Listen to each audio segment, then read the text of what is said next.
Welcome to the World Communion Sunday podcast, brought to you by Global Ministries and Higher Education and Ministries. Today, we're talking about this vitally important Sunday in our church's calendar and how your local church can get involved. Thanks for joining us as we get ready for World Communion Sunday. Well, welcome to the World Communion Sunday podcast. My name's Rich Birch, the host around these parts. Super excited to have Linda Koelman with us today on the show as we count down to the first Sunday in October, this shared Sunday that we have together as a church. I'm super excited for that day and for our conversation. Linda, welcome to the show today. Thank you very much. I'm glad to be here. Oh, so glad to have you. Linda, why don't you take a minute and just introduce yourself? Who is Linda? Well, I have been a United Methodist pastor. I went to seminary as a result of a mission trip. So missions are very close to my heart. I've been serving a small inner city congregation. This is my 18th year now, starting there.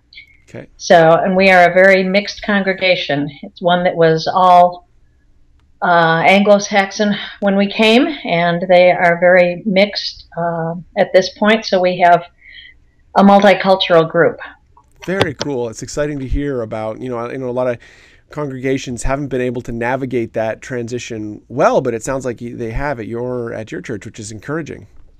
We've worked very hard on it to reflect the community around us. Nice. Well, I'm also very involved in a program called OC Ministries, Operation Classroom, Church, and Clinic. Mm-hmm. And that's where one of my big interests in World Communion Sunday comes from. Nice. Well, why don't we start with you telling us a little bit about OC Ministries? OC Ministries was started about 30 years ago, 25 or 30 years ago. Began with Indiana United Methodist Church, and it has kind of spread around the U.S. to several other annual conferences. Minnesota has been active for 25 years. We're going to be having our anniversary in October. Great. And we started out working with just schools in Jamaica and Sierra Leone and Liberia. Because of the war, we could not get to Africa for much of that time, so we pushed the Jamaica trips as beginners. And we also went to Puerto Rico, and we did some in Chile. Very cool. So my first mission trip was one to Jamaica, and I went on 4 trips there. And after that, I began going to Africa and have led 8 teams to Sierra Leone and 15 to Liberia. Fantastic. Well, and what happens on these trips? What is the kind of experience like for someone who participates? Most of our trips involve working on construction, whether it's building a school or a clinic. And with the wars in the 2 countries, we've had to do a great deal of redevelopment work. We've also done some teaching. I was formerly an accountant, so I set up an accounting system, a simple one for teachers and pastors to use, and then I have taught that there along with some personnel management skills. And we have done a variety of work with kids, building, painting, just about anything that needs to be done. Very cool. Well, why don't we talk about World Communion Sunday? For people who are listening in who aren't familiar with World Communion Sunday, why don't you describe what it is and then maybe actually give us a bit of an insight what happens in your congregation? World Communion Sunday is a program that raises funds for Crusade Scholarships. Crusade Scholarships benefit students around the world. I have known many of the Crusade Scholars from both Sierra Leone and Liberia, so that's been close to my heart. And it enables them to have the opportunities that we have and take for granted so much for education, which is not available for so many of them and has only been a dream. And it enables them then to go back to their own countries and to work and further education for others so they can spread it and pass that on to others. Very cool. In our congregation, we invite everybody to dress up in their clothing from either another country that they have visited or clothing that reflects their heritage. Oh, nice.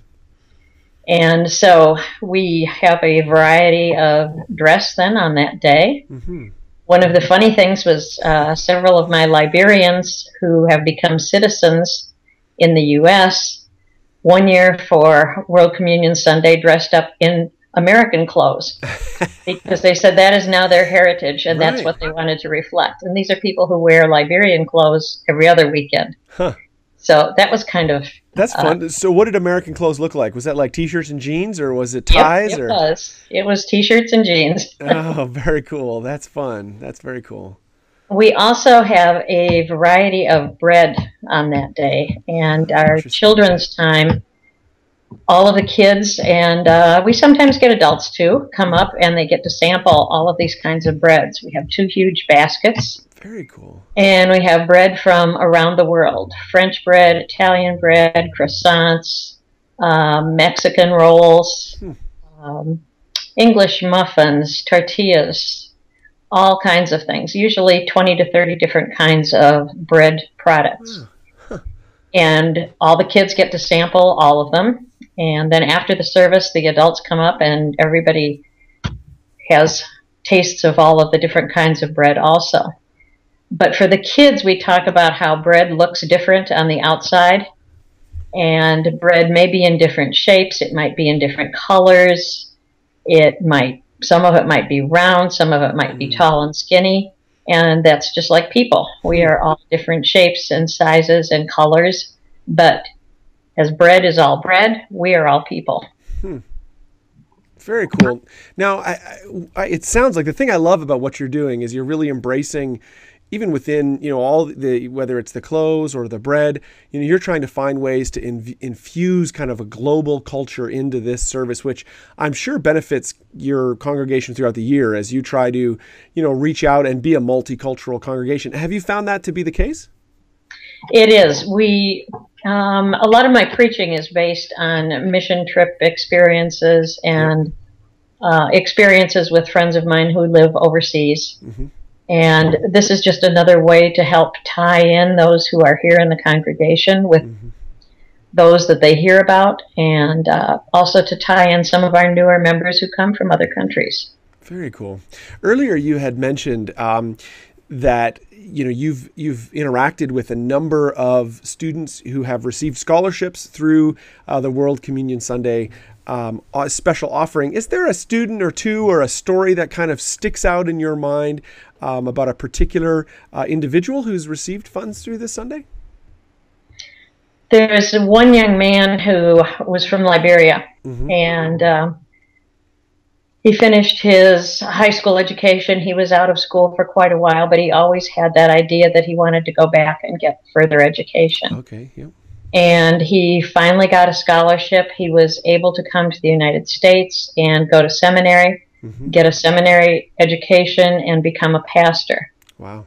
And for him, that was a lifelong dream. And he was absolutely in tears when he found out that he was going to be able to make that dream come true, something he'd always wanted. Very cool. The thing I love about World Communion Sunday is it does give us an opportunity to connect really practically to people all around the world, right? It's we're doing not only through the, celebrating the sacrament of connecting, ecumenically across, with the broader body of Christ, but then because we're giving through this offering, we're helping people around the world, which is incredible. I think it's just a great Sunday, a great thing for churches to be involved in.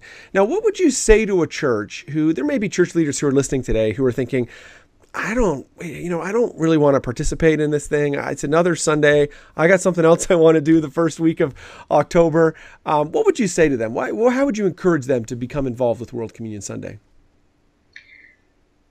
To me, one of the things about World Communion Sunday is it's the most fun out of all the special Sundays we have. Right. Because you get to dress up, you get to have all this bread, and it just is a fun way to do something totally different from what you do in your congregation. Right. Normally, when we take special offerings, we talk about it, and we say, yeah, it's going to go for this, and it's going to go for that. But we don't have any connection to it, and we don't tie people into it. And this one gives you a real opportunity to tie in and to make people be a part of it. Very cool. I like that. The good news should be good, right? It should generate joy, and this is a fun Sunday to be a part of. And and it generates joy even in giving, to something, so tangible. Now, why do you think that the United Methodist Church specifically, why do you think, our movement has such a connection to World Communion Sunday? I think a part of that is because of Wesley and our heritage with John Wesley. He was so adamant about education for people. Right. And it didn't matter where you came from or who you were, or whether you had money or not. He wanted to make sure people were educated. Mm-hmm. And Sunday schools began with the Methodists. Mm-hmm. So that's been a part of our rich tradition. And this is just a way for us to carry it on and to make it something that's even bigger. Very cool. Well, I appreciate you being on the show today. Is there anything else you'd like to share with our listeners before we wrap up? As a social justice-oriented congregation, which is what we are also, for us, this is a way to remind ourselves again in a very concrete manner that we have so much that we take for granted here in the U.S. Yeah. We push all of our kids to go to college. We just have the assumption that there will be a scholarship there for them, that there will be something available. And we don't stop and think about other countries like Sierra Leone and Liberia, for me, that don't have an infrastructure like that, that don't have the colleges available even many of the times, and that really need to have the help. Right. And in both of those countries also, they have lost so many people who left during the war and have not gone back. Those were the people who were the brightest, who had the best jobs, who were able to travel and to leave. And both countries have a large deficit now in missing those people who have stayed where they settled. So the education is just hugely important. And we need to remember that education for all people is important, regardless of your race or where you live or the amount of money you have or anything else. Linda, I think that's just a really good encouragement for people listening in today that, we're trying to, like in the countries you've spoken about, it's literally rebuilding their country. And a big part of that's leadership and a big part of that's education. And so it's so encouraging to be a part of something like World Communion Sunday to help fund that. So Linda, I appreciate you being on the show today. Thanks so much for connecting. If people want to get in touch with you or with your church, do you guys have a website or some way that we could get in touch if they wanted to kind of learn more about what you guys are up to? We do. If they Google northumc.weebly, WEEBLY, Weebly is where our website is. Nice. And they can find us on there. Great. Thanks so much, Linda. I appreciate you being on the show today. Thank you. Thank you for joining us for the World Communion Sunday podcast. Join us as we celebrate this vitally important Sunday in our church calendar.